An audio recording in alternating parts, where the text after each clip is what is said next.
ਜਸ TV ਦੇਖ ਰਹੇ ਤੁਸੀਂ। मैं KP ਸਿੰਘ ਅੱਜ ਦਾ ਮੁੱਦਾ ਵਿੱਚ ਤੁਹਾਡਾ ਸਭ ਦਾ ਸਵਾਗਤ ਕਰਦਾ ਹੈ। ਬੰਦੀ ਸਿੱਖਾਂ ਦੀ ਰਿਹਾਈ ਦਾ ਮੁੱਦਾ ਲਗਾਤਾਰ ਉੱਠਦਾ ਜਾ ਰਿਹਾ ਤੇ ਹੁਣ ਬਲਵੰਤ ਸਿੰਘ ਰਾਜੋਆਣਾ ਦੀ ਰਿਹਾਈ ਦੇ ਮੁੱਦੇ ਤੇ ਕੇਂਦਰ ਸਰਕਾਰ ਨੇ ਆਪਣਾ ਪੱਖ ਸੁਪਰੀਮ ਕੋਰਟ ਵਿੱਚ ਰੱਖਿਆ ਤੇ ਉਸ ਤੋਂ ਬਾਅਦ ਸਿੱਖ ਸਿਆਸਤ ਭੜਕ ਗਈ ਹੈ।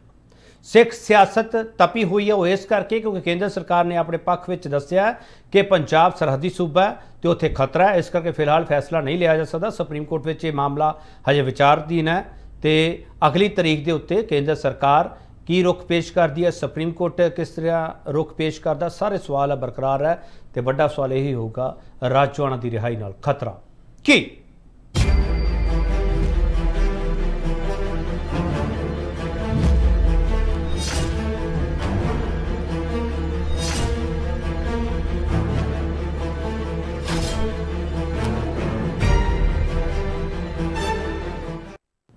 फटाफट तुहानूं पॉइंटर दस दी अज का मुद्दा विच पॉइंटर है की है, किहड़े मुद्दे ते बहस करनी है। बलवंत सिंह राजोआणा की रिहाई ते राजनीति तपी हुई है। बेअंत सिंह कतलकांड दे विच बलवंत सिंह राजोआणा नूं दोषी पाया गया सीगा, लंबा अरसा हो गया जेलों कटदियां नूं। सुप्रीम कोर्ट में सुनवाई दौरान केंद्र सरकार ने अपना पक्ष रखा, एफिडेविट दिता, हल्फनामा दिता, सुरक्षा का हवाला दे रिहाई ते असहमति जताई है। सहमति जताउंदियां पंजाब बारे एजेंसियों की रिपोर्ट को आधार बनाया गया। दस्सिया गया कि सूबे दे विच जिस तरीके नाल इस वक्त हालात है कि उस करके ये फैसला नहीं लिया जा सकता। राजोआणा की भैन कमलदीप कौर इस पूरी कार्रवाई तो नाखुश नज़र है। बंदी सिखा की रिहाई की मंग लगातार तेज़ हो रही है। श्रोमणी अकाली दल मंग करता पाया, श्रोमणी गुरुद्वारा प्रबंधक कमेटी मंग करती पई है, श्रोमणी कमेटी सने कई धिरां ने इस नूं वड्डा मुद्दा बनाया तो प्रधानमंत्री नरेंद्र मोदी कोलों मुलाकात लई समा भी मंगिया होया। तो हवाला दिता जा रहा है कि 550 साल तक भी तुसीं ये प्रॉमिस कीता सीगा, उस प्रॉमिस नूं निभाओ। ये सारे सवाल कौम के अगे खड़े आ। तो खास मेहमान साडे नाल इस वक्त मौजूद है, जिहड़ियां धिरां हैगियां उन्हां धिरां नूं इस प्रोग्राम विच शमूलीयत करन लई सदा दिता गया। साडा बहुत ही खास मेहमान मौजूद होणगे। अमर सिंह चाहल सीनियर एडवोकेट ने, जगतार सिंह हवारा हरा का एक केस भी लड़ते रहे, लंबे समय तो वकालत करते आ रहे हैं, तकरीबन 5 दहाकियां तो उपर का इन्हां तजर्बा है। अमर सिंह चाहल हरा नूं सारियां कुंडियां अंदरलियां भी पता, बाहरलियां भी पता। हालांकि कानून दे पक्ष तो ये मामला कितना नाजुक हैगा ते सियासत के पक्ष तो कितना नाजुक हैगा ते असल में मामला कितना नाजुक हैगा वो चाहल साहब दसणगे। चाहल साहब बहुत स्वागत है सर तुहाडा। बहुत बहुत मेहरबानी जी। Colonel जयबंत Singh Bharatiya Janata party spokesperson है, नाल ही डिफेंस एनालिस्ट ने। अक्सर इन्हों के आर्टिकल इन्हों के लेख तुसीं पढ़ते होगे, सरहदां के बारे ये बहुत लिखते हैं तो बहुत नेड़े जानते हैं। तो भारतीय जनता पार्टी ने इस करके इन्हों इस चर्चा में भेजा कि ये भारतीय जनता पार्टी का पक्ष, सरकार का पक्ष बहुत बेहतर तरीके रख सकते हैं। कर्नल जयबंत सिंह तुहाडा बहुत स्वागत है सर। गुरचरण सिंह गरेवाल श्रोमणी गुरुद्वारा प्रबंधक कमेटी के बहुत ही सीनियर मैंबर ने, श्रोमणी अकाली दल के स्पोक्सपर्सन है। तो जदों इहो जिहा कोई मुद्दा आउंदा उदों गुरचरण सिंह गरेवाल हरां की ड्यूटी इन्हां दी पार्टी श्रोमणी गुरुद्वारा प्रबंधक कमेटी धिर वो लगाउंदी है। तो बलवंत सिंह राजोआणा के मामले विच जो कुछ सब तो ज़्यादा चंगी तरह गुरचरण सिंह गरेवाल हरां नूं पता है वो शायद ही इन्हां दी धिर विच किसी होर नूं पता होगा। गुरचरण सिंह गरेवाल बहुत नेड़े तो उन्हां नूं देखते हैं तो इस मुद्दे को बहुत चंगी तरह समझते क्योंकि फेडरेशन के भी ये बहुत एक्टिव रहे। गुरचरण सिंह गरेवाल तुहाडा बहुत स्वागत है सर। कर्नल जयबंत जी, वैसे तो मैं सवाल तुहानूं करना चाहता सी पर मैं कानूनी पक्ष तो पहला समझ लवां फिर सियासी पक्ष तो समझूंगा। चहल साहब, हाँ जी, इस एफीडेविट नूं, इस खतरे नूं तुसीं किस तरीके देखते हो? देखो ये एफीडेविट जिहड़ा है एक कानून के माप अनुसार बिल्कुल ठीक नहीं। इनू कानूनी लैंगुएज असी कहांगे भी ये वेग है, इनडेफिनेट है, अवेसिव है। इहदे विच पंजाब तो जिहड़ा सदा ही बार्डर स्टेट ही रहना, इहदी बार्डर स्टेट तो कभी टुटनी नहीं। तो जे बलवंत सिंह राजोआणा इन्ना खतरनाक आदमी है, उन्होंने फांसी की सज़ा हुई है। कोई इस तरह इस मुल्क दे विच पहला इस तरह का केस हैगा जिन्होंने इस तरह 25 साल तो कैद च रखा होए तो उन्होंने फांसी नहीं दी जा रही। जे वो इन्ना खतरनाक है, जो उहदी फांसी हुई है तो फिर फांसी उन्होंने खुद ही नहीं जिहड़ी है मर्जी अपील की। वो तो कहता मैनूं फांसी लाओ, लाउंदे क्यों नहीं? एक इस तरह की सो कानूनी तौर पर तो गल नहीं बनती किस तरह भी। सुप्रीम कोर्ट भी जिहड़ी है वो अपना पल्ला झाड़दी है। जे सुप्रीम कोर्ट जे इंदिरा गांधी राजीव गांधी के मर्डर केस के आले आदमियों कह सकती है भी तुसीं फैसला नहीं लाउणा तो असीं फैसला ले सकते हैं, ਤੇ ਅਸੀਂ ਦੱਸਾਂਗੇ ਕਿੱਦਾਂ ਛੱਡਣਾ ਹੈ। ਇੱਥੇ ਕਿਉਂ ਨਹੀਂ ਕਰਦੇ ਵੀ ਜੇ ਤੁਸੀਂ ਫਾਂਸੀ ਨਹੀਂ ਚਾੜਿਆ ਤੇ ਬੰਦਾ ਉਸ ਤਰ੍ਹਾਂ ਕਿਉਂ ਰੱਖਿਆ ਹੈਗਾ। ਇਸ ਕਰਕੇ ਅਸੀਂ ਇਹਦੀ ਜਿਹੜੀ ਹੈ ਫਾਂਸੀ ਜਿਹੜੀ ਹੈ ਮਾਫ ਕਰਦੇ ਹਾਂ, ਕਰ ਸਕਦੀ ਹੈ ਸੁਪਰੀਮ ਕੋਰਟ। ਤੁਸੀਂ ਖੁਦ ਵਕਾਲਤ 'ਚ ਇੰਨੇ ਸਾਲ ਲਾਏ ਆ ਚਾਹਲ ਸਾਹਿਬ, ਹੁਣ ਤੁਸੀਂ ਲਗਾਤਾਰ ਕੇਸ ਲੜਦੇ ਆ ਰਹੇ ਹੋ, 52 ਸਾਲ ਹੋ ਗਏ ਤੁਹਾਨੂੰ ਵਕਾਲਤ ਕਰਦੇ ਹੋ, ਤੁਸੀਂ ਸੁਪਰੀਮ ਕੋਰਟ ਤੇ ਸਵਾਲ ਚੁੱਕ ਰਹੇ ਹੋ। ਨਹੀਂ ਹੋਰ ਕੀ ਕਰੀਏ ਜੀ, ਸੁਪਰੀਮ ਕੋਰਟ ਦੇ ਪਹਿਲੇ ਤਾਂ ਐਂਟਰਟੇਨ ਨਾ ਕਰੇ ਵੀ ਇਹ ਮਰਸੀ ਪਟੀਸ਼ਨ ਜਿਹੜੀ ਹੈ ਪ੍ਰੈਜ਼ੀਡੈਂਟ ਦਾ ਹੱਕ ਹੈ, ਸਾਡੇ ਕੋਲ ਕਿਉਂ ਆਉਣੇ ਆ। ਤੇ ਜੇ ਉਹ ਐਂਟਰਟੇਨ ਕਰਕੇ ਉਹੋ ਜਿਹੇ ਆਰਡਰ ਪਾਸ ਤੇ ਕਰਦੇ ਜਿਨ੍ਹਾਂ ਦਾ ਕੋਈ ਮਤਲਬ ਨਹੀਂ ਨਿਕਲਦਾ ਤਾਂ ਸੁਪਰੀਮ ਕੋਰਟ ਦਾ ਫਿਰ ਕੀ ਕਹੀਏ। ਸੁਪਰੀਮ ਕੋਰਟ ਦੇ ਖਿਲਾਫ ਸਾਰੇ ਦਾ ਸਾਰਾ ਜਿਹੜਾ ਸੀ ਕਿਸਾਨ ਮੋਰਚਾ ਗਿਆ ਵੀ ਜੇ ਤੁਸੀਂ ਆਰਡਰ ਕਰ ਵੀ ਦਿਓਗੇ ਵੀ ਜਿਹੜੀ ਕਮੇਟੀ ਬਣਾਈ ਆ ਵੀ ਉਹਨੂੰ ਅਸੀਂ ਨਹੀਂ ਮੰਨਦੇ, ਅਸੀਂ ਤੁਹਾਡਾ ਫੈਸਲਾ ਵੀ ਮੰਨਣ ਨੂੰ ਤਿਆਰ ਨਹੀਂ। ਸੁਪਰੀਮ ਕੋਰਟ ਦੀ ਇੱਦਾਂ ਦੀ ਤੁਹੀਨ ਪਹਿਲੇ ਹੋਈ ਕਦੀ। ਹੁਣ ਸਾਰੀਆਂ ਜਿਹੜੀਆਂ ਜਥੇਬੰਦੀਆਂ ਨੇ ਬਾਕੀ ਕਹਿ ਰਹੇ ਨੇ ਵੀ ਤੁਸੀਂ ਫੈਡਰਲ ਸਿਸਟਮ ਦੇ ਵਿੱਚ ਫੈਸਲਾ ਕਰਨ ਦੀ ਸੁਪਰੀਮ ਕੋਰਟ ਨੂੰ ਚਾਹੇ ਅਦਾਲਤਾਂ ਤੋਂ ਲੋਕਾਂ ਨੂੰ ਬਹੁਤ ਆਸ ਸੀ, ਲੇਕਿਨ ਸੁਪਰੀਮ ਕੋਰਟ ਹੀ ਇਸ ਤਰ੍ਹਾਂ ਦੇ ਫੈਸਲੇ ਕਰਨ ਲੱਗ ਪਈ ਆ ਜਿਨ੍ਹਾਂ ਨਾਲ ਲੋਕਾਂ ਦਾ ਇਤਕਾਦ ਹੀ ਉੱਠ ਗਿਆ ਜੁਡੀਸ਼ੀਅਲ ਸਿਸਟਮ ਤੋਂ। ਤੇ ਫਿਰ ਸੁਪਰੀਮ ਕੋਰਟ ਨੂੰ ਜਿਹੜੀ ਹੈ ਇਸ ਤਰ੍ਹਾਂ ਦੀਆਂ ਗੱਲਾਂ ਕਰਨੀਆਂ। ਤੁਸੀਂ ਇਸ ਗੱਲ ਨੂੰ ਜਾਣਦੇ ਵੀ ਰੰਜਨ ਗਗੋਈ ਸਾਹਿਬ ਜਿਹੜੇ ਸੁਪਰੀਮ ਕੋਰਟ ਦੇ ਚੀਫ ਜਸਟਿਸ ਸਨ, ਉਹ ਰਿਟਾਇਰ ਹੋਏ। ਰਿਟਾਇਰਮੈਂਟ ਤੋਂ ਬਾਅਦ ਕੁਝ ਹੀ ਮਹੀਨੇ ਬਾਅਦ ਉਹਨਾਂ ਦਾ ਬਿਆਨ ਆ ਗਿਆ ਵੀ ਸਾਡਾ ਜਿਹੜਾ ਜੁਡੀਸ਼ੀਅਲ ਸਿਸਟਮ ਹੈ ਉਹ ਰੈਂਪ ਸ਼ੈਂਕਲਿੰਗ 'ਚ। ਉਹ ਮੈਂ ਪੜ੍ਹ ਕੇ ਬੜਾ ਹੈਰਾਨ ਹੋ ਗਿਆ ਵੀ ਇੱਕ ਚੀਫ ਜਸਟਿਸ ਜਦੋਂ ਤੋਂ ਚੀਫ ਜਸਟਿਸ ਆ ਉਦੋਂ ਉਹਨੂੰ ਕਿਹਾ ਨਹੀਂ ਵੀ ਸਾਡੇ ਜਿਹੜਾ ਜੁਡੀਸ਼ੀਅਲ ਸਿਸਟਮ ਦਾ ਬੜਾ ਬੁਰਾ ਹਾਲ ਹੈ, ਤੇ ਜਦੋਂ ਰਿਟਾਇਰ ਹੋ ਗਿਆ ਉਦੋਂ ਕਹਿੰਦਾ ਜੀ ਸਾਡਾ ਰੈਂਪ ਸ਼ੈਂਕਲਿੰਗ ਦਾ ਮਤਲਬ ਕੀ ਆ ਵੀ ਇਹਦੀ ਕੋਈ ਵਕਤ ਹੀ ਨਹੀਂ ਰਹਿ ਗਈ, ਹੌਜ-ਪੌਜ 'ਚ ਚਲੇ ਗਿਆ। ਤੇ ਜੇ ਹੁਣ ਸੁਪਰੀਮ ਕੋਰਟ ਦਾ ਚੀਫ ਜਸਟਿਸ ਇੱਦਾਂ ਕਹਿੰਦਾ ਹੈ ਵੀ ਸਾਡੀ ਜੁਡੀਸ਼ੀਅਲ ਸਿਸਟਮ ਦਾ ਇਹ ਹੈ, ਤਾਂ ਲੋਕੀ ਉਸ ਜੁਡੀਸ਼ੀਅਲ ਸਿਸਟਮ ਨੂੰ ਕੀ ਕਰ। ਸੁਪਰੀਮ ਕੋਰਟ ਦੀ ਅਗਲੀ ਹੀਅਰਿੰਗ ਨੂੰ ਫਿਰ ਅਸੀਂ ਨਾ ਧਿਆਨ ਦੇਈਏ? ਨਹੀਂ, ਕੁਛ ਵੀ ਨਹੀਂ ਮਿਲਣਾ ਜੀ ਇਹਦੇ ਚੋਂ, ਨਿਕਲਣਾ ਕੀ ਸੁਪਰੀਮ ਕੋਰਟ ਚੋਂ। ਸੁਪਰੀਮ ਕੋਰਟ ਚੋਂ ਕੁਛ ਵੀ ਨਹੀਂ ਨਿਕਲਣਾ। ਇਸ ਗੱਲ ਦਾ ਇਹ ਗੱਲ ਨਾ ਤੇ ਇਹ ਜਿਹੜੀ ਹੈ ਐਗਜ਼ੈਕਟਿਵ ਸਾਈਡ ਤੇ ਆ, ਪ੍ਰੈਜ਼ੀਡੈਂਟ ਦਾ ਹੱਕ ਹੈ ਵੀ ਇਹਦੇ 'ਚ ਮਰਸੀ ਪਟੀਸ਼ਨ ਮਨਜ਼ੂਰ ਕਰਨੀ ਚਾਹੇ ਨਹੀਂ ਕਰਨੀ। ਸੁਪਰੀਮ ਕੋਰਟ ਦਾ ਤਾਂ ਹੱਕ ਹੀ ਨਹੀਂ। ਸੁਪਰੀਮ ਕੋਰਟ ਐਂਟਰਟੇਨ ਹੀ ਕਿਉਂ ਕਰਦੀ ਇਹੋ ਜਿਹੀ ਪਟੀਸ਼ਨ ਜਦੋਂ ਇਫੈਕਟਿਵ ਆਰਡਰ ਨਹੀਂ ਪਾਸ ਕਰਦੇ। ਕਿੰਨੀ ਦਫਾ ਪਟੀਸ਼ਨ ਹੋ ਚੁੱਕੀ ਆ ਔਰ ਉਹਦੀ ਪਟੀਸ਼ਨ ਦਾ ਨਤੀਜਾ ਕੀ ਨਿਕਲਦਾ? ਜ਼ੀਰੋ।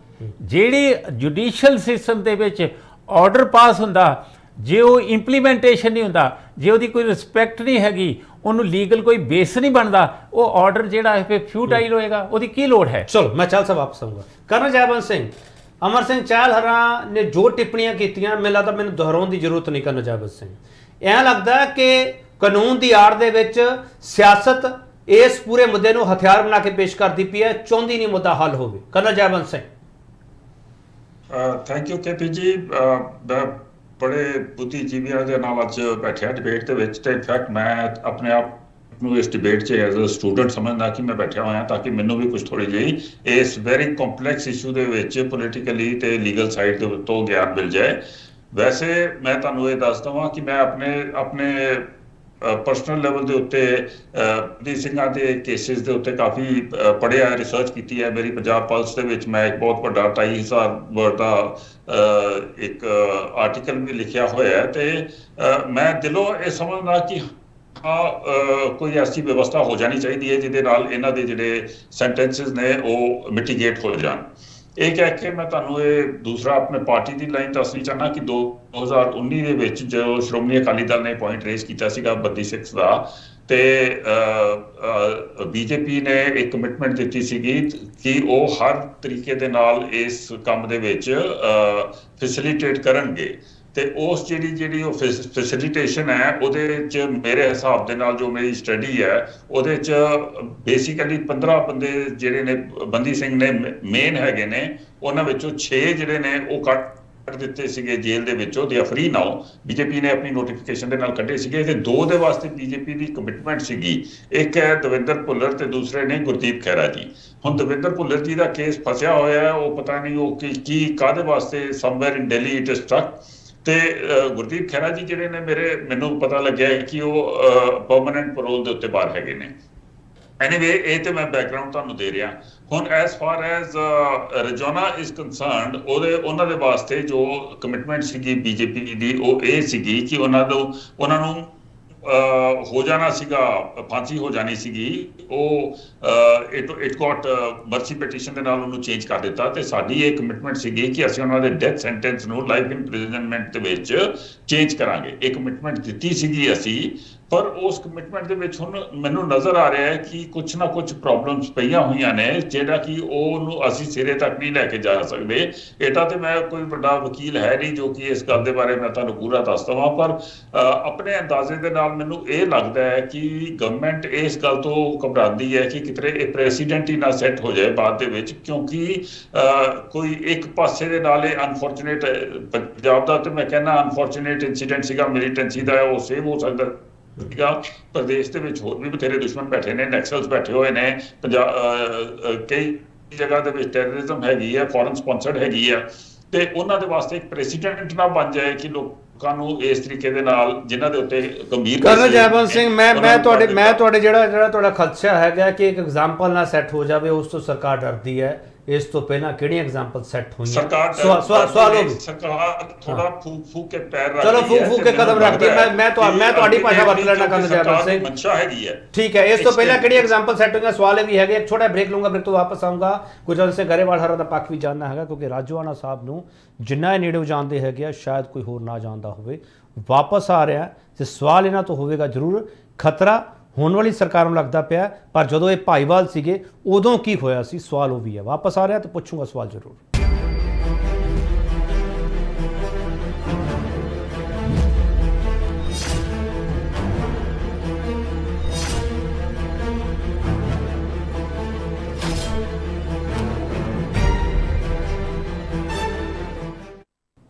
ਇੱਕ ਵਾਰ ਫਿਰ ਤੁਹਾਡਾ ਸਵਾਗਤ ਕਰਦੇ ਹਾਂ। ਤੇ ਰਾਜੋਆਣਾ ਦੀ ਰਿਹਾਈ ਤੇ ਖਤਰਾ ਕਿਹੜਾ ਮਹਿਸੂਸ ਹੋ ਰਿਹਾ? ਸਵਾਲ ਇਹੀ ਹੈ।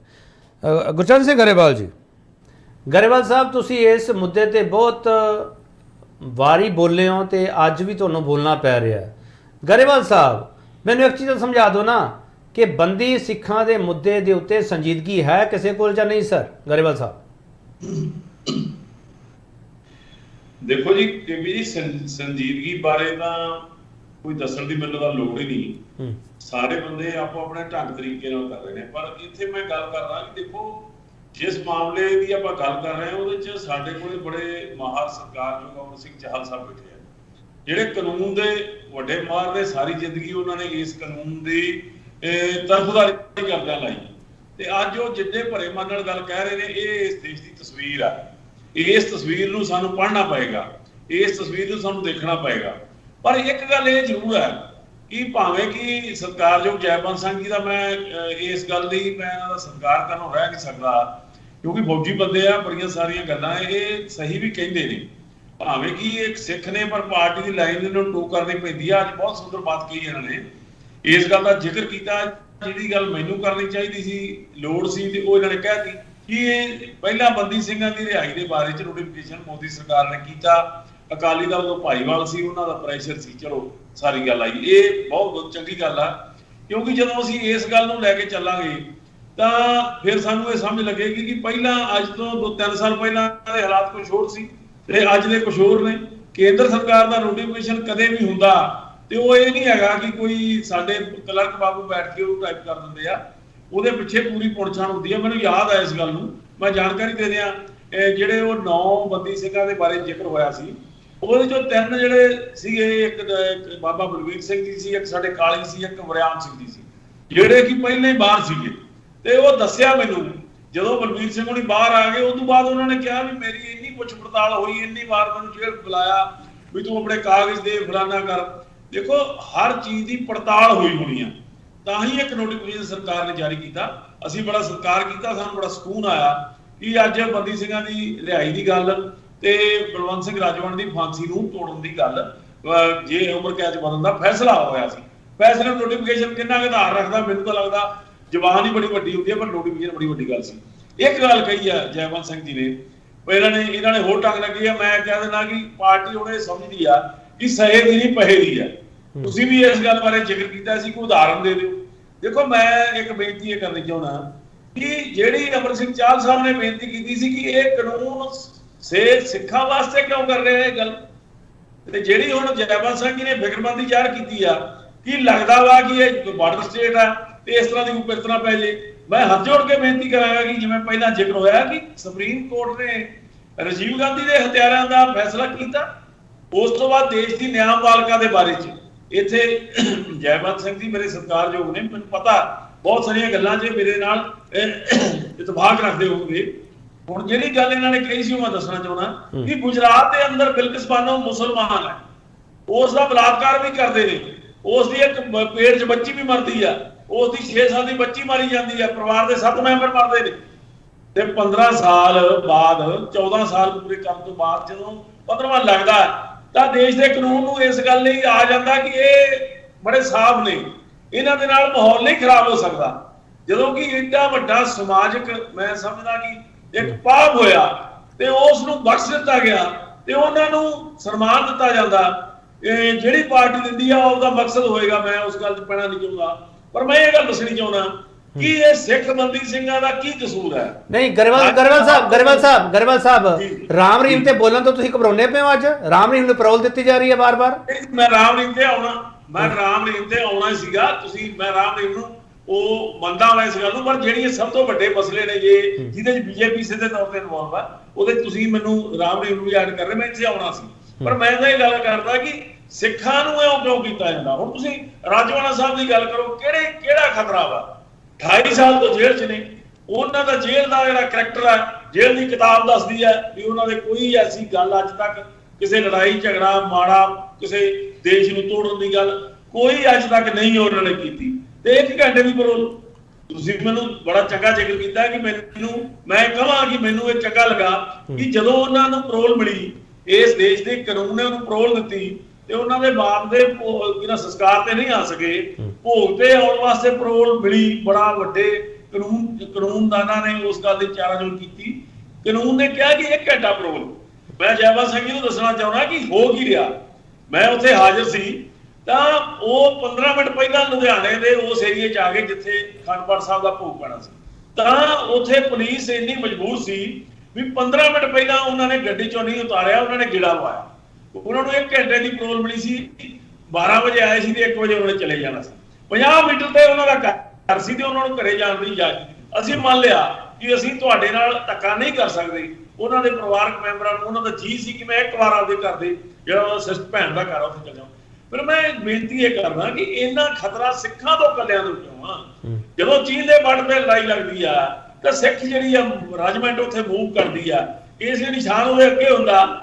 ਗਰੇਵਾਲ ਸਾਹਿਬ ਮੈਨੂੰ ਯਾਦ ਹੈ ਗਰੇਵਾਲ ਸਾਹਿਬ ਜਿਹੜੀ ਪੈਰੋਲ ਦਾ ਤੁਸੀਂ ਜ਼ਿਕਰ ਕਰਦੇ ਪਏ ਹੋ, 60 ਮਿੰਟ ਦੀ ਪੈਰੋਲ ਵਾਲੀ, 50 ਮੀਟਰ ਦਾ ਘਰ ਦੂਰ ਸੀਗਾ, ਉੱਥੇ ਨਹੀਂ ਜਾਣ ਦਿੱਤਾ ਗਿਆ। ਤੁਸੀਂ ਕੰਨ 'ਚ ਕੁਝ ਕਹਿ ਰਹੇ ਸੀ, ਤੁਸੀਂ ਉਸ ਵੇਲੇ ਮੰਚ ਵੀ ਸਾਂਭ ਰਹੇ ਸੀਗੇ ਗਰੇਵਾਲ ਸਾਹਿਬ, ਮੈਨੂੰ ਯਾਦ ਹੈ। ਕੰਨ 'ਚ ਕੀ ਕਹਿ ਰਹੇ ਸੀ ਰਾਜਵਾਨਾ ਸਾਹਿਬ ਦੇ? ਕੰਨ 'ਚ ਮੈਂ ਇਹ ਗੱਲ ਕਹਿ ਰਿਹਾ ਸੀ ਕਿ ਭਾਣਾ ਬਣ ਲਿਆ ਜਾਵੇ ਵੀ ਜਿੰਨਾ ਸਰਕਾਰ ਨੇ ਸਾਨੂੰ ਮੌਕਾ ਦਿੱਤਾ ਅਸੀਂ ਉਹ ਗੱਲ ਕਰ ਦਈਏ। ਕਿਉਂਕਿ ਇੱਕ ਮੈਂ ਗੱਲ ਕਹਿ ਦਿੰਦਾ ਕਿ ਮੈਂ ਇਹ ਗੱਲ ਕਹਿਣ 'ਚ ਕੋਈ ਹਰਜ ਨਹੀਂ, ਇਹ ਕਿਹੜਾ ਕੋਈ ਪਰਦੇ ਵਾਲੀ ਗੱਲ ਆ ਕਿ ਜਦੋਂ ਉੱਥੇ ਲਿਆਂਦੇ ਗਏ ਸਾਡੀ ਪੁਲਿਸ ਦਾ ਅਸੀਂ ਕਿਹਾ ਵੀ ਚਲੋ ਚੰਗਾ ਤੁਸੀਂ 1 ਘੰਟੇ ਵਾਸਤੇ ਲਿਆਂਦਾ, ਉਹਨਾਂ ਨੇ ਕੋਆਪਰੇਟ ਕੀਤਾ ਤੇ ਉਹਨਾਂ ਨੇ ਆਪਣੇ ਦਿਲ ਦੀ ਇੱਕ ਹਵਾਰ ਕੱਢੀ ਸੀ ਤੇ ਉਦੋਂ ਹੀ ਗੱਲ ਹੋ ਗਈ ਕਿ ਇਹਨਾਂ ਦਾ ਸਪੀਕਰ ਬੰਦ ਕਰ ਦਿਓ। ਉਹ ਮੈਂ ਕਿਹਾ ਭਰਾਵੋ ਆਪਦੇ ਬਾਪ ਦੇ ਭੋਗ ਤੇ ਆਏ, ਆਪਦੀ ਦਿਲ ਦੀ ਗੱਲ ਨਹੀਂ ਕਰ ਸਕਦੇ।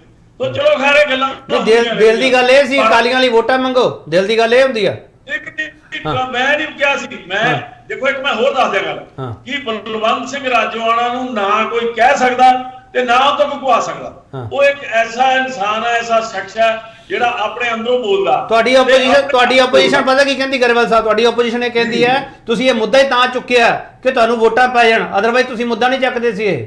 ਨਹੀਂ, ਸਾਨੂੰ ਅਸੀਂ ਬੇਨਤੀ ਕਰਦੇ ਹਾਂ, ਮੈਂ ਹੁਣ ਵੀ ਕਹਿਣਾ ਕਿ ਸਰਦਾਰ ਜੈਵੰਤ ਸਿੰਘ ਹੋਣੀ ਇਹਨਾਂ ਦੀ ਰਿਹਾਈ ਦੇ ਲਈ ਅੱਗੇ ਲੱਗਣ। ਸਾਨੂੰ ਇਹ ਗੱਲ ਕਹਿ ਦੇਣ ਕਿ ਕਾਲੀਆਂ ਕਰਕੇ ਇਹਨਾਂ ਦੀ ਰਿਹਾਈ ਨਹੀਂ ਹੁੰਦੀ, ਅਸੀਂ ਇਹ ਪ੍ਰਵਾਨ ਕਰ ਲਾਂਗੇ। ਚਲੋ ਮਸਲਾ ਕ੍ਰੈਡਿਟ ਦਾ ਵੀ ਲੱਗਦਾ ਤੁਹਾਨੂੰ ਗਰੇਵਾਲ ਸਾਹਿਬ? ਗੱਲ ਸਿਰਫ ਇੰਨੀ ਆ, ਪਰ ਬੇਨਤੀ ਇਹ ਕਰਦੇ ਆ ਕਿ ਇਹ ਦੇਸ਼ ਜਿਹੜਾ ਦੇਖ ਰਿਹਾ ਕੀ ਕੁਛ ਇੱਥੇ ਹੋ ਰਿਹਾ।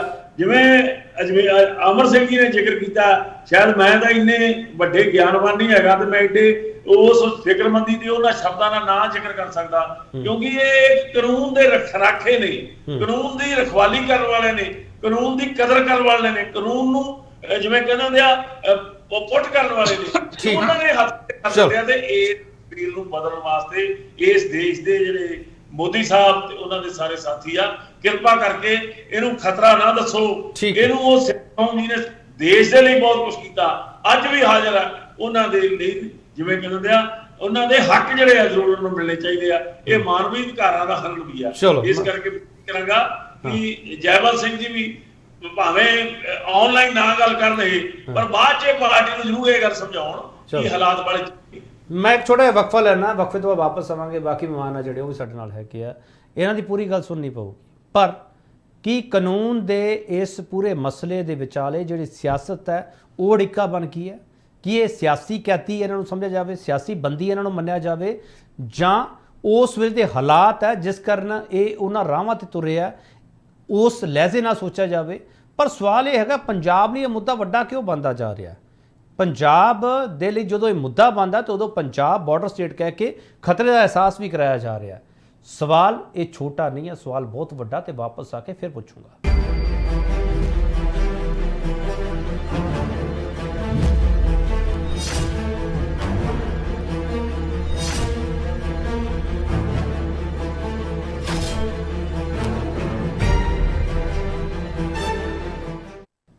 ਇੱਕ ਵਾਰ ਫਿਰ ਤੁਹਾਡਾ ਸਵਾਗਤ ਕਰਦੇ। ਰਾਜੋਆਣਾ ਦੀ ਰਿਹਾਈ ਨਾਲ ਖਤਰਾ ਕੀ ਹੈ? ਚਹਿਲ ਸਾਹਿਬ, ਮੈਂ ਮਾਫੀ ਨਾਲ ਇਹ ਗੱਲ ਕਹਿ ਰਿਹਾ ਕਿ ਮੈਨੂੰ ਰਾਮ ਰਹੀਮ ਨਾਲ ਤੁਲਨਾ ਵੀ ਕਰਨੀ ਪੈ ਗਈ। ਰਾਮ ਰਹੀਮ ਦੀ ਪੈਰੋਲ ਦੇ ਨਾਲ ਮੈਨੂੰ ਬਲਵੰਤ ਸਿੰਘ ਰਾਜੋਆਣਾ ਦਾ ਸਵਾਲ ਪੁੱਛਣਾ ਪੈ ਰਿਹਾ। ਬਿਲਕੁਲ ਸਬਾਨੋ ਵਾਲਾ ਜਿਹੜਾ ਜ਼ਿਕਰ ਮਿਸਟਰ ਗਰੇਵਾਲ ਕਰਦੇ ਪਏ ਸੀ, ਉਸ ਦੀ ਤੁਲਨਾ ਵੀ ਸਾਨੂੰ ਕਰਨੀ ਪੈ ਰਹੀ ਹੈ। ਚਹਿਲ ਸਾਹਿਬ, ਅਸੀਂ ਜਾ ਕਿੱਧਰ ਨੂੰ ਰਹੇ ਹਾਂ? ਦੇਖੋ, ਜਾ ਤਾਂ ਰਹੇ ਹਾਂ ਜੀ ਵੀ ਇਸ ਮੁਲਕ ਦੇ ਵਿੱਚ ਗਰੇਵਾਲ ਸਾਹਿਬ ਇਹ ਖੁਦ ਮੰਨ ਗਏ ਨੇ ਵੀ ਸਾਡੇ ਨਾਲ ਬੇਇਨਸਾਫੀ ਹੋ ਰਹੀ ਹੈ। ਸਿੱਖਾਂ ਦਾ ਨਾਂ ਲੈ ਦਿੱਤਾ ਹੈ, ਇਹਦੇ ਨਾਲ ਦੋ ਰਾਹਾਂ ਰਹਿ ਜਾਂਦੀਆਂ ਨਹੀਂ। ਇਹ ਗੱਲਾਂ ਮੈਂ ਪਹਿਲੇ ਹੀ ਬੇਨਤੀ ਕਰ ਚੁੱਕਾ ਵੀ ਜਿਹੜੇ ਰਾਜਨੀਤਿਕ ਗੱਲਾਂ ਨੇ ਉਹ ਕਾਨੂੰਨ ਨਾਲ ਹੱਲ ਨਹੀਂ ਹੋ ਸਕਦੀਆਂ। ਕਾਨੂੰਨ ਕੀ ਕਰੇਗਾ? ਕਾਨੂੰਨ ਤਾਂ ਉਸੇ ਤਰ੍ਹਾਂ ਦੇ ਆ ਜਿੱਦਾਂ ਦਾ ਰਾਜਨੀਤਿਕ ਢਾਂਚਾ ਹੈ। ਜੇ ਸਾਡੇ ਚੀਫ ਜਸਟਿਸ ਜਾਂ ਸਾਡੇ ਦੂਜੇ ਜੱਜਿਸ ਦੇ ਜਿਹੜੇ ਨੇ ਉਹਨਾਂ ਦੇ ਵਿੱਚ RSS ਦੇ ਬੰਦੇ ਭਰਤੀ ਹੋ ਗਏ ਨੇ, ਉਹਨਾਂ ਦੀ ਸੋਚਣੀ RSS ਵਾਲੀ ਹੈ। ਉਹ ਇਹ ਚਾਹੁੰਦੇ ਨੇ ਵੀ ਕਾਨੂੰਨ ਉਹੀ ਉਸ ਤਰ੍ਹਾਂ ਦਾ ਹੋਵੇ ਜਿਸ ਤਰ੍ਹਾਂ ਦਾ ਰਾਜ ਕਹਿੰਦਾ ਹੈ, ਤੇ ਕਾਨੂੰਨ ਕਿੱਥੋਂ ਲੱਗ ਜਾਏਗਾ? ਹੁਣ ਜੇ ਮੈਂ ਅੱਗੇ ਤੁਹਾਨੂੰ ਜਿਹੜੀ ਹੈਗੀ ਆ ਕਿਸਾਨਾਂ ਦੇ ਮੋਰਚੇ ਦੀ ਗੱਲ ਕਹਿ ਚੁੱਕਾ ਹੈ। ਕਿਸਾਨਾਂ ਦੇ ਮੋਰਚੇ ਬਾਰੇ ਸਟੇਟ ਨੇ ਜਾਂ ਗਵਰਨਮੈਂਟ ਆਫ ਇੰਡੀਆ ਨੇ ਇੱਕ ਕਮੇਟੀ ਬਣਾ ਕੇ ਸੁਪਰੀਮ ਕੋਰਟ ਨੂੰ ਦੇ ਦਿੱਤੀ ਹੈ। ਉਹ ਉਸੇ ਵੇਲੇ ਰੌਲਾ ਪਾਉਣ ਲੱਗੇ ਵੀ ਇਹ ਤਾਂ ਬੰਦੇ ਤੁਹਾਡੇ, ਅਸੀਂ ਨਹੀਂ ਮੰਨਾਂਗੇ ਇਸ ਕਮੇਟੀ ਦੀ ਰਿਪੋਰਟ ਨੂੰ। ਤੇ ਸੁਪਰੀਮ ਕੋਰਟ ਉਹ ਕਿਉਂ ਲਿਆ? ਨਹੀਂ, ਮੇਰਾ ਸਵਾਲ ਸਿੱਧਾ ਚੱਲ ਸਾਹਿਬ, ਇਸ ਸੁਪਰੀਮ ਕੋਰਟ ਦੇ ਜ਼ਰੀਏ ਕੀ ਸਿਆਸਤ ਆਪਣਾ ਰਾਹ ਤਿਆਰ ਕਰਦੀ ਪਈ ਹੈ? ਨਹੀਂ, ਫਿਰ ਇਹੋ ਤਾਂ ਗੱਲ ਹੈ ਨਾ ਜੀ। ਇੱਕ ਜਿਹੜਾ ਸਾਡਾ ਜੁਡੀਸ਼ੀਅਲ ਸਿਸਟਮ ਆ ਉਹ ਵੀ ਪੋਲੀਟੀਕਲ ਸਿਸਟਮ ਦੇ ਥੱਲੇ ਜਿਹੜਾ ਹੈ ਉਹ ਕਰ ਗਿਆ ਹੈ। ਇਸ ਕਰਕੇ ਪੋਲੀਟਿਕ ਹੁਣ ਜੇ ਕਿਉਂ ਸਾਡੇ ਬੰਦੀ ਸਿੰਘ ਨਹੀਂ ਛੱਡ ਰਹੇ? ਸਾਡਾ ਪੋਲੀਟੀਕਲ ਸਿਸਟਮ ਪੰਜਾਬ ਦਾ ਲਗਭਗ ਤਹਿਸ ਨਹਿਸ ਹੋ ਗਿਆ ਹੈ। ਪੰਜਾਬ ਦੇ ਵਾਲੀਵਾਰ ਸੀ ਅਕਾਲੀ ਦਲ। ਅਕਾਲੀ ਦਲ ਨੇ ਸਾਰੀਆਂ ਦੀਆਂ ਸਾਰੀਆਂ ਜਿਹੜੀਆਂ ਪੰਜਾਬ ਦੀਆਂ ਰਾਜਨੀਤਿਕ ਜਿਹੜੀਆਂ ਗੱਲਾਂ ਸੀ ਉਹ ਛੱਡ ਦਿੱਤੀਆਂ।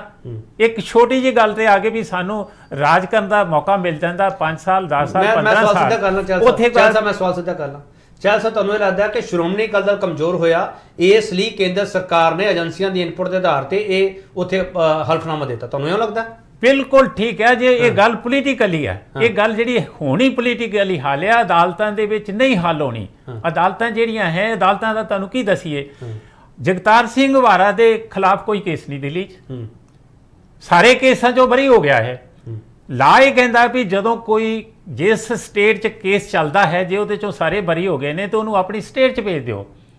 ਅਸੀਂ ਪਿਛਲੇ ਕਈਆਂ ਸਾਲਾਂ ਦੇ ਤੋਂ ਇਹ ਜਦੋਜਹਿਦ ਕਰਦੇ ਹਾਂ ਵੀ ਜਗਤਾਰ ਸਿੰਘ ਹਵਾਰਾ ਨੂੰ ਜਦੋਂ ਦਿੱਲੀ ਕੋਈ ਕੇਸ ਹੀ ਨਹੀਂ ਹੈਗਾ, ਤੁਸੀਂ ਕਿਉਂ ਉਹਨੂੰ ਡਿਟੇਨ ਕੀਤਾ? ਉਹਨੂੰ ਪੰਜਾਬ 'ਚ ਭੇਜੋ, ਤਾਂ ਪੰਜਾਬ 'ਚ ਕੇਸ ਹੈਗੇ ਆ, ਪੰਜਾਬ 'ਚ ਨਹੀਂ ਭੇਜਦੇ।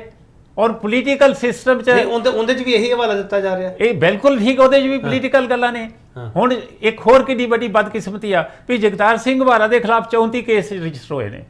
ਉਹਦੇ 'ਚ ਇੱਦਾਂ ਕਰਦੇ ਨੇ ਵੀ 34 ਕੇਸਾਂ ਤੇ ਸਾਰੇ ਡੈਡ ਪਏ ਨੇ। ਅਸੀਂ ਸਾਰੀਆਂ ਅਦਾਲਤਾਂ ਦੇ ਵਿੱਚ ਕਹਿ ਰਹੇ ਹਾਂ ਵੀ ਸਾਰੇ ਕੇਸ ਸਾਈਮਲਟੇਨੀਅਸਲੀ ਚਲਾ ਕੇ ਉਹਨੂੰ ਜਿਹੜਾ ਹੈ ਉਹਦਾ ਫੈਸਲਾ ਕਰੋ, ਕੈਦ ਕਰੋ, ਚਾਹੇ ਬਰੀ ਕਰੋ। ਉਹ ਇੱਕ ਕੇਸ ਬਰੀ ਹੋ ਜਾਂਦਾ, ਦੂਜਾ ਕੱਢ ਲੈਂਦੇ, ਦੂਜਾ ਬਰੀ ਹੁੰਦਾ, ਤੀਜਾ ਕੱਢ ਲੈਂਦੇ। ਉਹ ਤੇ ਮਤਲਬ 200 ਸਾਲ ਟ੍ਰਾਇਲ ਚੱਲਦਾ ਰਹੇ, ਉਹ ਬਾਹਰ ਨਹੀਂ ਨਿਕਲ ਸਕਦਾ। ਕੀ ਕਾਨੂੰਨ ਹੈ ਦੱਸੋ? ਬੜਾ ਮਹੱਤਵਪੂਰਨ ਸਵਾਲ ਹੈ। ਕਰਨਲ ਜੈਪਨ ਸੀ ਜਿਹੜਾ ਅਮਰ ਸਿੰਘ ਚਹਿਲ ਹਰੀ ਸਵਾਲ ਕਰਦੇ ਪਏ। ਮੈਂ ਗਰੇਵਾਲ ਸਾਹਿਬ ਦਾ ਸਵਾਲ ਮੈਂ ਚਲੋ ਛੱਡ ਰਿਹਾ।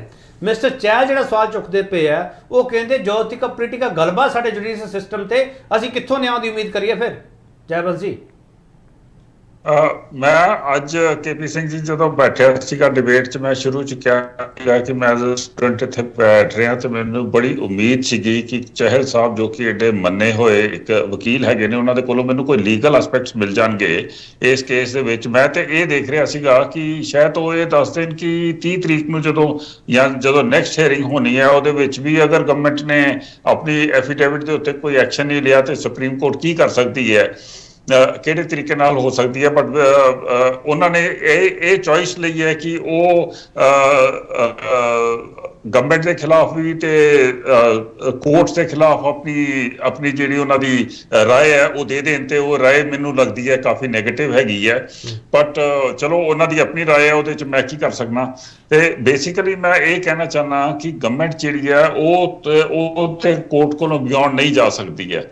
ਅਲਟੀਮੇਟਲੀ ਜਿਹੜਾ ਇਹ commutation of the death into life sentence ਹੈਗੀ ਹੈ, ਇਹ ਤੇ ਸੁਪਰੀਮ ਕੋਰਟ 'ਚ ਹੋਣੀ ਹੈ। ਹੁਣ ਸੁਪਰੀਮ ਕੋਰਟ ਪੂਰੀ ਵਿਕੀ ਹੋਏ ਕਿ ਨਾ ਹੋਏ, ਉਹਦੇ 'ਚ ਕੋਈ ਕੁਝ ਨਹੀਂ ਕਰ ਸਕਦਾ। ਸਾਨੂੰ ਇੱਕ ਰਿਸਪੌਂਸਿਬਲ ਸਿਟੀਜ਼ਨ ਹੋ ਕੇ ਇੱਕ ਰਿਸਪੌਂਸਿਬਲ ਚੈਨਲ ਦੇ ਵਿੱਚ ਮੀਡੀਆ ਦੇ ਵਿੱਚ ਆ ਕੇ ਮੇਰੇ ਹਿਸਾਬ ਦੇ ਨਾਲ ਐਸੀਆਂ ਗੱਲਾਂ ਕਰਨੀਆਂ ਨਹੀਂ ਚਾਹੀਦੀਆਂ। ਕਰਨ ਜੈਵਲ ਜੀ, ਤੁਸੀਂ ਇਹ ਕਹਿਣਾ ਚਾਹ ਰਹੇ ਹੋ ਕਿ ਪੋਲੀਟੀਕਲ ਮਸਲਾ ਨਹੀਂ ਹੈਗਾ, ਕਾਨੂੰਨੀ ਮਸਲਾ ਹੈ। ਕਾਨੂੰਨੀ ਦੇਖੋ, ਇਹ ਜਿਹੜਾ ਅਗਰ ਤੁਸੀਂ ਪਾਰਟਿਕੂਲਰਲੀ ਅੱਜ ਦੇ ਦਿਨ ਦੀ ਜਿਹੜੀ ਗੱਲ ਕਰ ਰਹੇ ਹੋ, that is the change of the death centre legal death penalty into life imprisonment of Rajoana ji, ਉਹ ਤੇ ਪੂਰਾ ਕਾਨੂੰਨੀ ਮਸਲਾ ਹੈਗਾ ਜੀ। ਉਹਦੇ ਵਿੱਚ ਅਸੀਂ ਜੇ ਆਪਣਾ ਗਵਰਨਮੈਂਟ ਦਾ ਐਕਸਟੈਂਡ ਅਦਾਲਤਾਂ ਨੇ ਇੱਕ ਤਰਫ ਫੈਸਲਾ ਦੇ ਦਿੱਤਾ, ਉਸ ਤੋਂ ਬਾਅਦ ਕਾਨੂੰਨੀ ਨਹੀਂ ਰਹਿ ਜਾਂਦਾ। ਇਹ ਅੱਛੀ ਤਰ੍ਹਾਂ ਸਮਝਦੇ ਨੇ ਚਹਿਲ ਸਾਹਿਬ। ਅਦਾਲਤ ਤੋਂ ਆਪਾਂ ਨੂੰ ਕਿੰਨੀ ਵਾਰੀ ਫੈਸਲਾ ਚਾਹੀਦਾ? ਨਹੀਂ, ਅਦਾਲਤ ਦੇਖੋ, ਅਸੀਂ ਅਦਾਲਤ ਦੇ ਵਿੱਚ ਜਿਹੜਾ ਗਵਰਨਮੈਂਟ ਹੈ ਉਹਨੂੰ ਤੁਸੀਂ ਬੀਜੇਪੀ ਨਾ ਕਹੋ, ਉਹ ਗਵਰਨਮੈਂਟ ਹੈ। ਗਵਰਨਮੈਂਟ ਨੇ ਇੱਕ ਐਫੀਡੇਵਿਟ ਦਿੱਤਾ ਹੈ, ਉਹ ਸੋਚ ਸਮਝ ਕੇ ਹੀ ਦਿੱਤਾ ਹੋਏਗਾ। ਗਵਰਨਮੈਂਟ ਦੀਆਂ ਆਪਣੀਆਂ ਪ੍ਰੋਬਲਮਸ ਨੇ। ਹੁਣ ਦੇਖੋ, ਜਿਹੜੀ ਇੱਕ ਪ੍ਰੋਬਲਮ ਮੇਰੇ ਦਿਮਾਗ 'ਚ ਸੁਣ ਲਓ, ਮੇਰੇ ਦਿਮਾਗ ਦੇ ਵਿੱਚ ਇੱਕ ਬੜੀ ਵੱਡੀ ਪ੍ਰੋਬਲਮ ਇਹਦੇ 'ਚ ਆਉਂਦੀ ਹੈ, ਜੋ ਕਿ ਬਾਕੀ ਲੋਕਾਂ ਨੇ ਵੀ ਗੱਲਬਾਤ ਕੀਤੀ ਹੈ। ਉਹ ਇਹ ਹੈ ਕਿ ਅਗਰ ਆਪਣੇ ਬੇਅੰਤ ਸਿੰਘ ਜੀ ਦਾ ਫੈਮਿਲੀ, ਉਹਨਾਂ ਦਾ ਗ੍ਰੈਂਡਸਨ ਇਸ ਵੇਲੇ ਹੀ ਇਜ਼ ਮੈਂਬਰ ਆਫ ਪਾਰਲੀਮੈਂਟ, ਅਗਰ ਉਹ ਕਲੀਮੈਂਸੀ ਦੇ ਵਾਸਤੇ ਕਹਿ ਦਿੰਦਾ ਹੈ, ਜੇ ਤਾਂ ਰਾਜੀਵ ਗਾਂਧੀ ਦੇ ਕੇਸ ਦੇ ਵਿੱਚ ਕਲੀਮੈਂਸੀ ਵਾਸਤੇ ਕਿਹਾ ਸੀਗਾ, ਤੇ ਗਵਰਨਮੈਂਟ ਦਾ ਹੱਥ ਜਿਹੜਾ ਉਹ ਬਹੁਤ ਸਟਰੋਂਗ ਹੋ ਜਾਂਦਾ ਹੈ। ਪਰ ਤੁਸੀਂ ਇਹ ਨੋਟ ਕੀਤਾ ਹੈ ਕਿ Bittu is absolutely against any kind of clemency ਜਿੰਨੇ ਵੀ ਉੱਥੇ ਬੈਠੇ ਹੋਏ ਨੇ ਇਸ ਵੇਲੇ, ਸਿਰਫ ਰਜੌਨਾ ਜੀ ਨਹੀਂ ਨੇ, ਉਹਨਾਂ ਦੇ ਇਲਾਵਾ ਉਸੇ ਅਸਾਸੀਨੇਸ਼ਨ ਕੇਸ ਦੇ ਵਿੱਚ ਮਿਸਟਰ ਬਿੱਟੂ ਹੀ ਬੇਅੰਤ ਸਿੰਘ ਦੇ ਵਾਰਿਸ ਹੈ। ਤੁਸੀਂ ਇਹ ਮੰਨ ਕੇ ਚੱਲਦੇ ਪਿਓ? ਇਸ ਤੋਂ ਇਲਾਵਾ ਪਰਿਵਾਰ ਦੇ ਹੋਰ ਮੈਂਬਰ ਦੀ ਕੋਈ ਦਲੀਲ ਕੰਮ ਨਹੀਂ ਕਰੂਗੀ ਕਰਨ ਜੈਵਲ ਜੀ? ਅਲਟੀਮੇਟਲੀ ਕਿਹੜੇ ਉਹਨਾਂ ਦੀ ਪੂਰੀ ਫੈਮਿਲੀ ਦੇ ਵਿੱਚੋਂ ਕਿਹੜੇ ਬੰਦੇ ਨੇ ਕਿਹਾ ਕਿ ਕਲੀਮੈਂਸੀ ਦੇ ਦਿਓ? ਮੈਨੂੰ ਦੱਸੋ। ਦੂਸਰੀ ਗੱਲ ਠੀਕ, ਇੱਕ ਮਿੰਟ ਸੁਣ ਲਈਏ ਗਰੇਵਾਲ ਸਾਹਿਬ ਨੂੰ। ਸੁਣ ਲਈਏ, ਇਹ ਉਸੇ ਇਲਾਕੇ ਦੇ ਰਹਿਣ ਵਾਲੇ ਆ ਗਰੇਵਾਲ ਸਾਹਿਬ, ਇਹਨਾਂ ਨੂੰ ਪਤਾ ਵੋਟਰ ਦੀ ਗਿਣਤੀ ਮਿਤੀ ਉੱਥੇ ਕੀ ਹੁੰਦੀ ਹੈ। ਮਿਸਟਰ ਗਰੇਵਾਲ, ਨਹੀਂ, ਵੋਟਰ ਦੀ ਗੱਲ ਨਹੀਂ ਹੈ, ਇਹ ਹੈ ਸਰ, ਵੋਟਰ ਦਾ ਮਸਲਾ ਹੈ ਕਰਨ ਜੈਵਲ ਜੀ, ਸਰ ਵੋਟਰ ਦਾ ਮਸਲਾ ਹੈ। ਮਿਸਟਰ ਗਰੇਵਾਲ, ਨਹੀਂ ਚਲੋ ਦੇਖੋ, ਜੈਵਲ ਜੀ ਨੂੰ ਸ਼ਾਇਦ ਇਸ ਗੱਲ ਦਾ ਨਹੀਂ ਪਤਾ ਹੋਵੇ, ਯਾਦ ਰੱਖਣਾ ਕਿ ਉਹ ਪਿਛਲੇ ਦਿਨਾਂ 'ਚ ਜਦੋਂ ਸਾਡੇ 3 ਕਾਨੂੰਨਾਂ ਦਾ ਮਾਮਲਾ ਆਇਆ ਸੀ, ਉਹਨਾਂ ਨੇ ਬਿਆਨ ਦਿੱਤਾ ਸੀ, ਇਹ ਅਖਬਾਰਾਂ ਵੀ ਛਪਿਆ ਤੇ ਤੁਹਾਡੇ ਵੀ ਚੜਿਆ, ਕਿ ਜੇ ਮੋਦੀ ਸਾਹਿਬ 3 ਕਾਨੂੰਨ ਵਾਪਸ ਲੈ ਲੈਣ ਤਾਂ ਅਸੀਂ ਰਾਜਵਾਨਾ ਸਾਹਿਬ ਦੀ ਰਿਹਾਈ ਦੇ ਮਾਮਲੇ ਦੇ ਵਿੱਚ ਕੋਈ ਕਿਸੇ ਤਰ੍ਹਾਂ ਦਾ ਰਿਐਕਟ ਨਹੀਂ ਕਰਾਂਗੇ। ਉਹ ਬਹੁਤ ਕੁਝ ਕਹਿ ਗਏ ਨੇ। ਉਦੋਂ ਉਹਨਾਂ ਨੂੰ ਇਦਾਂ ਲੱਗਦਾ ਸੀਗਾ ਕਿ ਮੈਂ ਵੋਟਾਂ ਲੈਣੀਆਂ, ਕਿਸਾਨਾਂ ਦੀਆਂ ਵੋਟਾਂ, ਮੈਂ ਇਸ ਗੱਲ ਦੀ ਫੇਵਰ ਕਰਦਿਆਂ। ਸੋ ਬਾਕੀ ਇਹ ਗੱਲ ਆ ਜੀ, ਜੇ ਇੱਕ ਪਰਿਵਾਰ ਦਾ ਇੱਕ ਬੰਦਾ ਕੋਈ ਫੈਸਲਾ ਉਸ ਤੇ ਰਿਐਕਟ ਕਰਦਾ, ਤੇ ਕੀ ਮਤਲਬ ਉਹ ਤੇ ਕਾਨੂੰਨ ਜਿਹੜਾ ਵਾ ਆਪਣਾ ਕੰਮ ਨਹੀਂ ਕਰੇਗਾ, ਜਾਂ ਦੇਸ਼ ਦੇ ਜਿਹੜੀ ਦੇਸ਼ ਦੀ ਇੱਜ਼ਤ ਦੀ ਜਿਹੜਾ ਮਜ਼ਾਕ ਉੱਠ ਰਿਹਾ, ਕੀ ਉਹ ਇਸ ਨੂੰ ਲੱਗਣ ਦੇਗਾ? ਹੁਣ ਮੈਂ ਮੇਰੀ ਗੱਲ ਦਾ ਜਵਾਬ ਨਹੀਂ ਦਿੱਤਾ ਸੀਗਾ। ਬਿਲਕਿਸ ਬਾਨੋ ਵਾਲੇ ਮਾਮਲੇ ਦੱਸੋ ਜੀ। ਦੇਖੋ ਤੁਸੀਂ, ਮੈਨੂੰ ਲੱਗਦਾ ਕਰਨਲ ਸਾਹਿਬ ਕਿਸੇ ਵੀ ਤਰ੍ਹਾਂ ਸਹਿਮਤ ਨਹੀਂ ਹੋਣਗੇ ਕਿ ਕੋਰਟ ਨੇ ਕਹਿਤਾ ਕਿ ਤੁਸੀਂ ਇਸ ਗੱਲ ਬਾਰੇ ਫੈਸਲਾ ਕਰੋ, ਤੇ ਅਮਰ ਸਿੰਘ ਜੀ ਨੂੰ ਵੱਧ ਪਤਾ ਹੋ, ਤੇ ਉਹਨਾਂ ਨੇ ਕਿਹਾ ਕਮੇਟੀ ਬਣਾਓ, ਤੇ ਕਮੇਟੀ ਬਣਾਈ ਗਈ। ਜਿਹੜੀ ਕਮੇਟੀ ਬਣਾਈ ਉਹ 'ਚ 2 ਬੀਜੇਪੀ ਦੇ, ਭਾਰਤੀ ਜਨਤਾ ਪਾਰਟੀ ਦੇ ਐਮਐਲਏ ਨੇ, ਇੱਕ ਉੱਥੋਂ ਦਾ ਕਮਿਸ਼ਨਰ ਆ, ਤੇ ਹੋਰ 3-4 ਬੰਦੇ ਪਾ ਕੇ ਉਹਨਾਂ ਨੇ ਕਿਹਾ ਕਿ ਹਾਂ ਜੀ ਇਹਨਾਂ ਨੂੰ ਰਿਹਾਅ ਕਰ ਦਿੱਤਾ ਜਾਵੇ।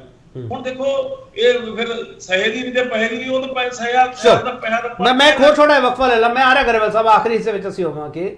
ਅੱਜ ਦਾ ਮੁੱਦਾ ਜਿਹੜਾ ਹੈਗਾ ਉਹ ਤੁਹਾਡੇ ਸਾਹਮਣੇ ਪਿਆ ਹੈਗਾ, ਪਰ ਸਵਾਲ ਇਹ ਹੈਗਾ ਕਿ ਰਾਜਵਾਨਾ ਦੀ ਰਿਹਾਈ ਤੇ ਇੰਨਾ ਰੌਲਾ ਪੈ ਰਿਹਾ, ਬਾਕੀ ਬੰਦੀ ਸਿੱਖਾਂ ਦੀ ਗੱਲ ਕਿੰਨੀ ਹੋ ਰਹੀ ਹੈ? ਸਵਾਲ ਇਹ ਵੀ ਹੋਣਾ ਚਾਹੀਦਾ। ਇਹ ਸਵਾਲ ਕਿਉਂ ਨਹੀਂ ਪੁੱਛਿਆ ਜਾ ਰਿਹਾ? ਮੈਂ ਪੁੱਛੂੰਗਾ ਜ਼ਰੂਰ। ਵਾਪਸ ਆ ਰਿਹਾ।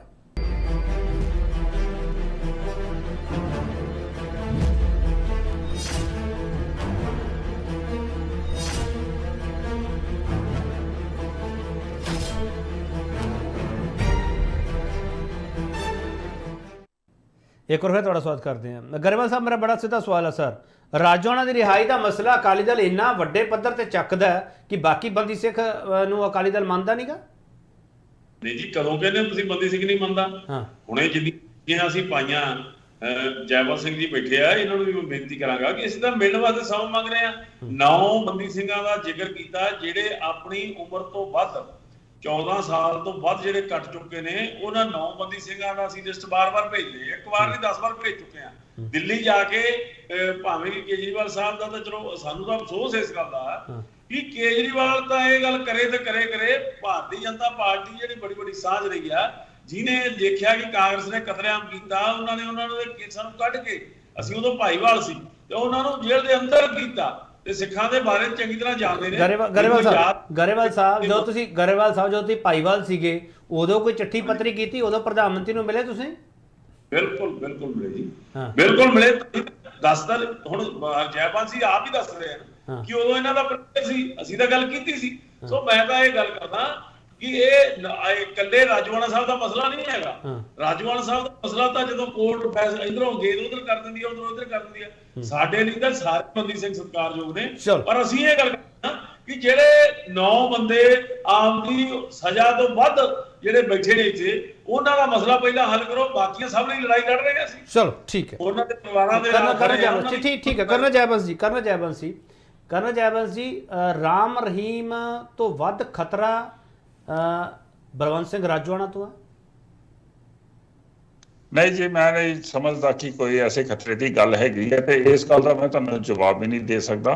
ਪਰ ਬੇਸਿਕਲੀ ਇੱਕ ਚੀਜ਼ ਮੈਂ ਕਹਿਣਾ ਚਾਹੁੰਦਾ ਕਿ ਸ਼੍ਰੋਮਣੀ ਅਕਾਲੀ ਦਲ ਦੇ ਪ੍ਰੈਸ਼ਰ, ਇੱਕ ਵਾਰ ਪਿੱਛੇ ਗੱਲ ਤੁਸੀਂ ਵੀ ਮੇਰੇ ਖਿਆਲ ਕੀਤੀ ਸੀਗੀ ਕਿ ਸ਼੍ਰੋਮਣੀ ਅਕਾਲੀ ਦਲ ਸਾਡਾ ਭਾਈਵਾਲ ਸੀਗਾ, ਉਸ ਪ੍ਰੈਸ਼ਰ ਦੇ ਵਿੱਚ ਅਸੀਂ 2019 ਦੇ ਵਿੱਚ ਇਹ ਕਹਿਤਾ ਕਿ ਅਸੀਂ ਰਿਹਾਈ ਕਰਾਂਗੇ। ਐਸਾ ਕੁਝ ਨਹੀਂ ਸੀਗਾ। ਮਿਸਟਰ ਗਰੇਵਾਲ ਨੇ ਕਿਹਾ ਸੀਗਾ ਸਾਡੇ ਪ੍ਰੈਸ਼ਰ ਤਹਿਤ ਤੁਸੀਂ ਇਹ ਕੀਤਾ। ਤੁਸੀਂ ਬੀਜੇਪੀ ਦੀ ਜਿਹੜੀ ਪੰਜਾਬ ਤੇ ਸਿੱਖ ਦੇ ਵੱਲ ਪਾਲਿਸੀ ਹੈ, ਉਹ ਉਦੋਂ ਵੀ ਸਟੈਂਡ ਕਰਦੀ ਸੀ, ਹੁਣ ਵੀ ਸਟੈਂਡ ਕਰਦੀ ਹੈ ਕਿ ਇਹ ਸਪੈਸ਼ਲੀ ਜਿਹੜਾ ਮਿਲੀਟੈਂਸੀ ਦਾ ਟਾਈਮ ਹੈਗਾ, ਉਹਦੇ ਵਿੱਚ ਅਸੀਂ ਉਹ ਇੱਕ ਬਲੈਕ ਲਿਸਟ ਜਿਹੜੀ ਹੈ 350 ਦੀ ਉਤਾਰੀ ਸੀਗੀ। ਉਹਦੇ ਬਾਅਦ ਅਸੀਂ 1984 ਦੇ ਰਾਈਟਸ ਦੇ ਵਿਕਟਿਮਸ ਦੇ ਵਾਸਤੇ ਅਸੀਂ ਬਹੁਤ ਵੱਡਾ ਜੈਨੋਸਾਈਡ ਕਹੋ ਤਾਂ ਜ਼ਿਆਦਾ ਬਿਹਤਰ ਹੈ। ਕਰਨਾ ਸਾਹਿਬ ਜੈਨੋਸਾਈਡ ਕਹੋਗੇ ਤਾਂ ਜ਼ਿਆਦਾ ਬਿਹਤਰ ਹੈ ਰਾਈਟਸ ਨਾਲੋਂ। ਪਲੀਜ਼ ਮੇਰੀ ਰਿਕੁਐਸਟ ਹੈ। ਹਾਂ, ਜੈਨੋਸਾਈਡ ਕਹਿ ਦਿੰਦੇ ਆ, ਵਾਟਐਵਰ, ਮੈਂ ਵੀ ਉਹਦੇ 'ਚ ਉਹੀ ਲਿਖਿਆ ਹੋਇਆ ਹੈ। ਬਟ ਦ ਪੁਆਇੰਟ ਇਜ਼, ਤੁਸੀਂ ਮਤਲਬ ਕਮਿਟਮੈਂਟ ਹੈਗੀ ਹੈ ਸਾਡੀ ਇਸ ਗੱਲ ਨੂੰ ਕਲੋਜ਼ਰ ਦੇਣ ਦੀ। ਹੁਣ ਉਸ ਕਮਿਟਮੈਂਟ ਦੇ ਵਿੱਚ ਕੁਝ ਗਵਰਨਮੈਂਟ ਦੀਆਂ ਵੀ ਪ੍ਰੋਬਲਮਸ ਹੁੰਦੀਆਂ ਨੇ, ਕੁਝ ਲੀਗਲ ਪ੍ਰੋਬਲਮਸ ਹੁੰਦੀਆਂ ਨੇ, ਪਰ ਮੈਂ ਇਹ ਤੁਹਾਨੂੰ ਆਸ਼ਵਾਸਨ ਦਿੰਦਾ ਕਿ ਬੀਜੇਪੀ ਇਸ ਸਾਰੇ ਪੂਰੇ ਕੇਸ ਨੂੰ ਇੱਕ ਬੜੇ ਹਿਊਮੈਨਿਟੇਰੀਅਨ ਤਰੀਕੇ ਦੇ ਨਾਲ ਦੇਖਦੀ ਹੈ। ਕਰਨਾ ਜੈਵੰਸ਼ ਜੀ, ਇੱਕ ਸਵਾਲ ਕਰ ਲਾਂ ਤੁਹਾਨੂੰ ਮੈਂ, ਹੋ ਸਕਦਾ ਹੈ ਤੁਸੀਂ ਇਹਦਾ ਜਵਾਬ ਨਾ ਦਿਓ ਮੈਨੂੰ।